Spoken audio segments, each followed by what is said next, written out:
It was the announcement Europe and the financial world had been waiting for. I can confirm that the government has today decided that Ireland apply for financial assistance to the European Union. The request of the government was transmitted to the European authorities this evening. The European authorities have agreed to our request.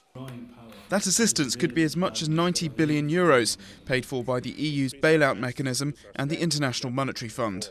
The Irish economy has been brought to the brink of bankruptcy since a property bubble burst, and the government took on the debts of failing banks. The reaction from markets around Europe was lukewarm on confirmation of the deal, investors still nervous that other troubled Eurozone countries will also be forced to apply for the rescue fund. Yeah, it's the contagion effect. OK, Ireland has gone to the EU IMF fund and tapped it for resources, but then that doesn't alleviate the problem in Spain, in Portugal or anywhere else across the EU as well. So it's very much a question of who's next.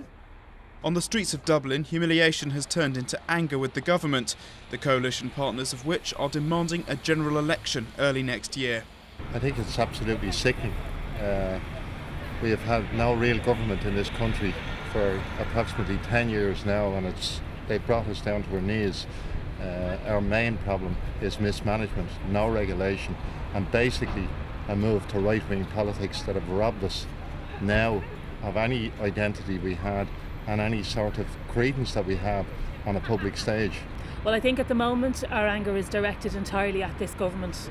I think people, if they have, they may not change their attitude to Europe. We recently voted to accept the Lisbon Treaty. I'm not sure how people would react if we were to have another vote now. Negotiations have now begun to determine the details and repayment conditions for the bailout. Ireland may be out of immediate danger of total economic collapse, but the government and its European neighbours know they aren't out of the woods yet.